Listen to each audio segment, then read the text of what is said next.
ಓಂ ಶ್ರೀ ಸದ್ಗುರು ಸಾಯಿನಾಥಾಯ ನಮಃ. ಶ್ರೀ ಸಾಯಿ ಸಚ್ಚರಿತೆ 3ನೇ ಅಧ್ಯಾಯ.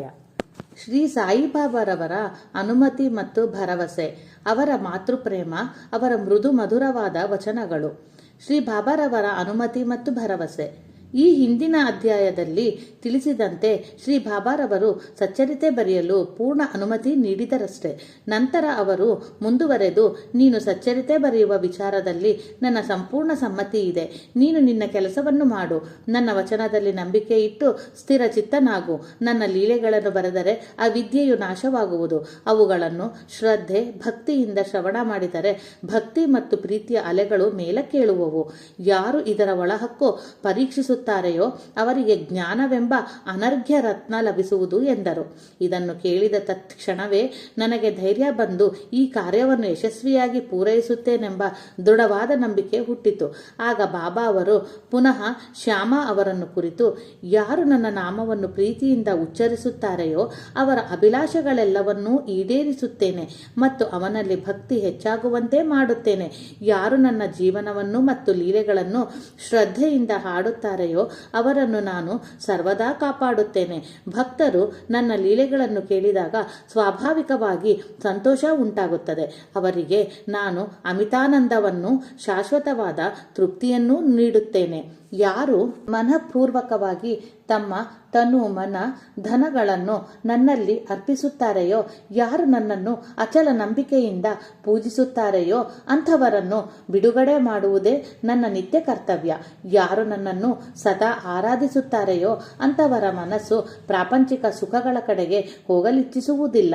ನಾನು ಅವರನ್ನು ಮೃತ್ಯುವಿನ ದವಡೆಯಿಂದ ಪಾರು ಮಾಡುತ್ತೇನೆ.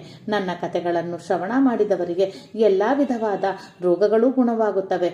ಆದ್ದರಿಂದ ನನ್ನ ಕಥೆಗಳನ್ನು ಶಾಂತರಾಗಿ ಮರ್ಯಾದೆಯಿಂದ ಶ್ರವಣ ಮಾಡಿರಿ. ಅವುಗಳನ್ನೇ ಕುರಿತು ಚಿಂತಿಸಿರಿ, ಧ್ಯಾನ ಮಾಡಿರಿ ಮತ್ತು ಅವುಗಳನ್ನು ಸಂಗ್ರಹಿಸಿರಿ. ನಿಮ್ಮ ಶಾಶ್ವತ ತೃಪ್ತಿಗೆ ಇದೊಂದೇ ಮಾರ್ಗ.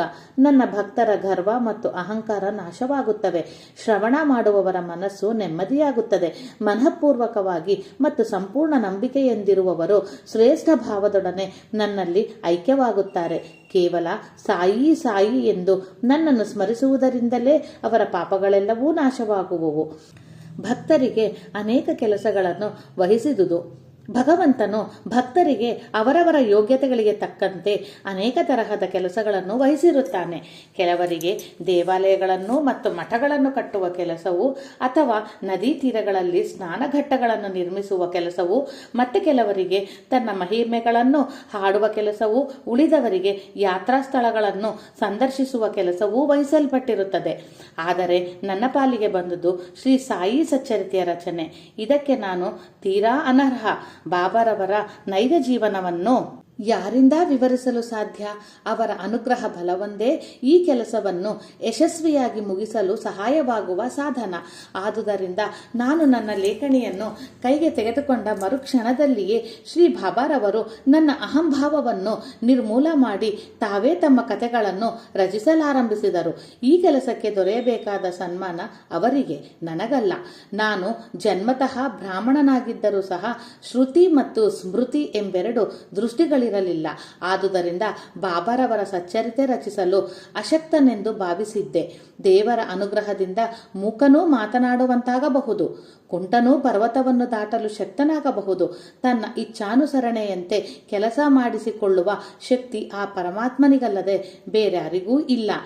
ಕೊಳಲಿಗಾಗಲಿ ಹಾರ್ಮೋನಿಯಂಗಾಗಲಿ ಶಬ್ದ ಹೇಗೆ ಉತ್ಪತ್ತಿಯಾಗುತ್ತದೆ ಎಂಬುದು ಗೊತ್ತಿರುವುದಿಲ್ಲ. ಅದನ್ನು ನುಡಿಸುವವನು ಮಾತ್ರ ಇದನ್ನು ಬಲ್ಲ. ಚಂದ್ರಕಾಂತ ಮಣಿ ಪ್ರಕಾಶಿಸುವುದು, ಸಮುದ್ರ ಉಕ್ಕುವುದು ತಮ್ಮ ಸ್ವಂತ ಶಕ್ತಿಯಿಂದಲ್ಲ, ಚಂದ್ರನ ಉದಯದಿಂದ ಮಾತ್ರ. ಬಾಬಾರವರ ಜ್ಞಾನಜ್ಯೋತಿ. ನಾವಿಕರಿಗೆ ದಾರಿ ಸುಗಮವಾಗಲೆಂದೇ ಸಮುದ್ರದ ಅನೇಕ ಕಡೆಗಳಲ್ಲಿ ದೀಪಗೃಹಗಳನ್ನು ನಿರ್ಮಿಸಿರುತ್ತಾರೆ. ಅಂತೆಯೇ ಈ ಭವಸಾಗರದಲ್ಲಿಯ ಸಂಚಾರವು ಸುಗಮವಾಗಲು ಸಾಯಿಬಾಬಾರವರ ಕಥೆಗಳು ನಮಗೆ ನಾವಿಕ ದೀಪಗೃಹಗಳ ಹಾಗೆ ಸಹಾಯವಾಗುತ್ತವೆ. ಸಂತರ ಚರಿತ್ರೆಗಳನ್ನು ನಾವು ಕಿವಿಯಾರ ಕೇಳಿದಾಗ ಅವು ನಮ್ಮ ಹೃದಯದ ಒಳಹೊಕ್ಕು ನಾನು, ನನ್ನದು ಎಂಬ ಭಾವನೆಗಳನ್ನು ಹೊರದೂಡುತ್ತವೆ. ಅವು ಹೃದಯದಲ್ಲಿ ಶೇಖರವಾದ ನಮ್ಮ ಮನಸ್ಸಿನಲ್ಲಿಯ ಸಂಶಯಗಳೆಲ್ಲವೂ ಹಾರಿ ಹೋಗುತ್ತವೆ. ಗರ್ವವು ಅಡಗುತ್ತದೆ, ಜ್ಞಾನ ಉಕ್ಕುತ್ತದೆ. ಕೃತಯುಗದಲ್ಲಿ ಶ್ರಮ ದಮನವು, ತ್ರೇತಾಯುಗದಲ್ಲಿ ತ್ಯಾಗವು, ದ್ವಾಪರದಲ್ಲಿ ದೇವರ ಪೂಜೆಯು ಜ್ಞಾನ ಮಾರ್ಗದ ಸಾಧನೆಗಳಾಗಿದ್ದವು. ಕಲಿಯುಗದಲ್ಲಿ ಜ್ಞಾನ ಮಾರ್ಗದ ಸಾಧನೆ ಯಾವುದೆಂದರೆ ಆ ಪರಮಾತ್ಮನ ನಾಮವನ್ನು ಮತ್ತು ಮಹಿಮೆಯನ್ನು ಭಕ್ತಿ, ಶ್ರದ್ಧೆ ಮತ್ತು ಆಸಕ್ತಿಗಳಿಂದ ಹಾಡುವುದೊಂದೇ. ಈ ಕೊನೆಯ ಸಾಧನವು ಚತುರ್ವರ್ಣದವರಿಂದಲೂ ಅಭ್ಯಾಸ ಮಾಡಲು ಸಾಧ್ಯವಾದುದಾಗಿದೆ. ಇತರ ಸಾಧನಗಳಾದ ಯೋಗ, ಯಾಗ, ಧ್ಯಾನ ಮತ್ತು ಧಾರಣ ಇವುಗಳ ಅಭ್ಯಾಸ ಬಹು ಕಷ್ಟತರವಾದುದು. ಆ ಪರಮಾತ್ಮನ ಲೀಲೆಗಳನ್ನು ಹಾಡುವುದು ಎಷ್ಟು ಸುಲಭ ಸಾಧ್ಯ? ಈ ಲೀಲೆಗಳನ್ನು ಹಾಡುವುದರಿಂದಲೂ ಮತ್ತು ಶ್ರವಣ ಮಾಡುವುದರಿಂದಲೂ ನಾವು ಸ್ವಾನುಭವವನ್ನು ಸುಲಭವಾಗಿ ಹೊಂದಬಹುದು. ಈ ಒಂದು ಗುರಿ ಧ್ಯೇಯ ಸಾಧನೆಗಾಗಿಯೇ ತಮ್ಮ ಕಥೆಗಳನ್ನು, ಸಚ್ಚರಿತೆಯನ್ನು ಬರೆಯಲು ಬಾಬಾ ನನಗೆ ನೆರವು ನೀಡಿದವು. ಈಗ ಭಕ್ತರು ಅವರ ಕಥೆಗಳನ್ನು ಪಠಿಸಲು ಸುಲಭವಾಗಿದೆ, ಶ್ರವಣ ಮಾಡಲು ಸಹ ಸುಲಭವಾಗಿದೆ.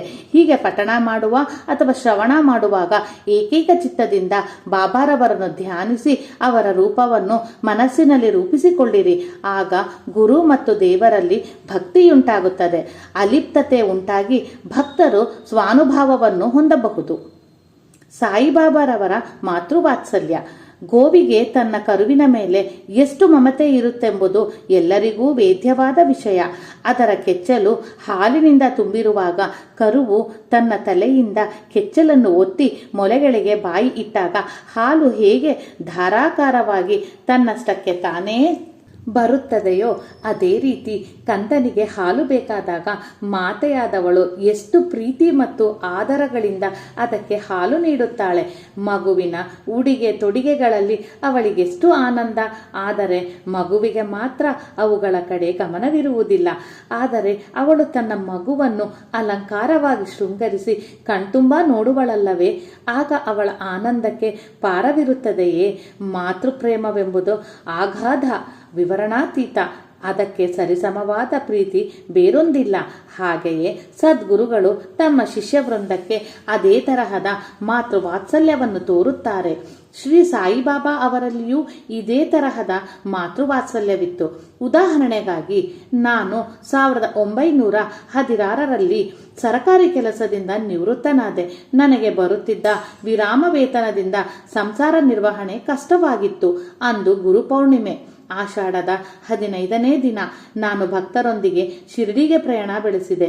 ಅಣ್ಣಾ ಸಾಹೇಬ ಚಿಂಚಣಿಕರರವರು ನನ್ನ ಮೇಲೆ ದಯೆಯುಂಟಾಗಿ ತಾವಾಗಿಯೇ ಬಾಬಾರವರಲ್ಲಿಗೆ ಹೋಗಿ, ಇವನ ಮೇಲೆ ದಯೆ ಮಾಡಿ, ಇವನ ವಿರಾಮ ವೇತನ ಸಂಸಾರ ನಿರ್ವಹಣೆಗೆ ಸಾಲದು, ಸಂಸಾರ ವೃದ್ಧಿಯಾಗುತ್ತಿದೆ, ಬೇರೊಂದು ಉದ್ಯೋಗವನ್ನು ಕೊಡಿಸಿರಿ, ಇವನ ಚಿಂತೆಯನ್ನು ಬಿಡಿಸಿರಿ, ಸಂತೋಷಗೊಳಿಸಿರಿ ಎಂದರು. ಅದಕ್ಕೆ ಬಾಬಾರವರು, ಅವನಿಗೆ ಬೇರೊಂದು ಕೆಲಸ ಸಿಕ್ಕುತ್ತದೆ, ಅವನು ನನ್ನ ಸೇವೆ ಮಾಡುತ್ತಾ ಸಂತೋಷದಿಂದಿರಲಿ, ಅವನ ಮನೆಯಲ್ಲಿ ಉಣಲು ಏನೂ ಕೊರತೆಯುಂಟಾಗುವುದಿಲ್ಲ, ನಾಸ್ತಿಕರು, ಅಧರ್ಮಿಗಳು ಮತ್ತು ದುಷ್ಟರಿಂದ ದೂರವಿರಲಿ, ಸರ್ವರಲ್ಲಿಯೂ ಸೌಜನ್ಯ ಮತ್ತು ಸವಿನಯದಿಂದ ವರ್ತಿಸಲಿ. ಇದನ್ನು ಮಾಡಿದ್ದಾದ ಅವನಿಗೆ ಶಾಶ್ವತ ಸುಖ ಸಂತೋಷಗಳು ದೊರಕುವವು ಎಂದು ಉತ್ತರಿಸಿದರು. ರೋಹಿಲಾ. ಎತ್ತರವಾದ ದೃಢಕಾಯನಾದ ರೋಹಿಲಾ ಎಂಬುವನು ಸಾಯಿಬಾಬಾರವರಿಂದ ಆಕರ್ಷಿಸಲ್ಪಟ್ಟು ಶಿರಡಿಗೆ ಬಂದು ನೆಲೆಸಿದ್ದನು.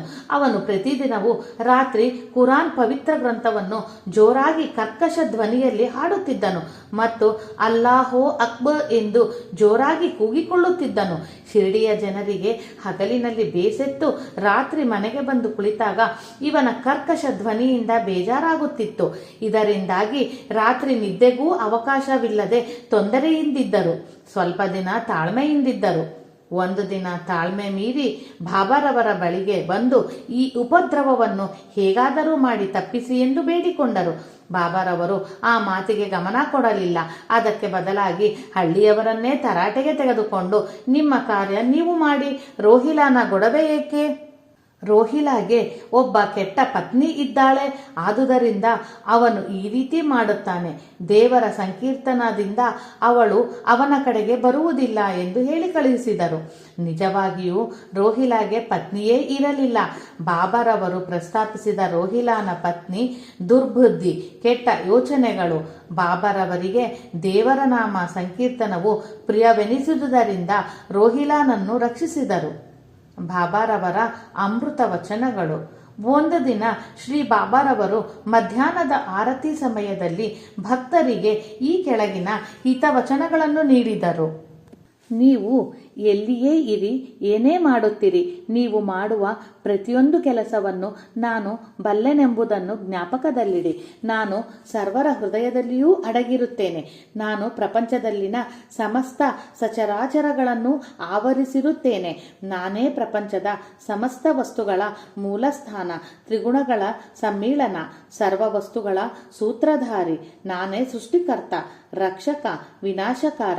ಯಾರು ತಮ್ಮ ಭಕ್ತಿಯನ್ನು ನನ್ನಲ್ಲಿಡುತ್ತಾರೆಯೋ ಅವರಿಗೆ ಯಾವುದರಿಂದಲೂ ತೊಂದರೆಯುಂಟಾಗುವುದಿಲ್ಲ. ಯಾರು ನನ್ನನ್ನು ಮರೆಯುತ್ತಾರೆಯೋ ಅವರನ್ನು ಮಾಯೆ ಕವಿಯುತ್ತದೆ.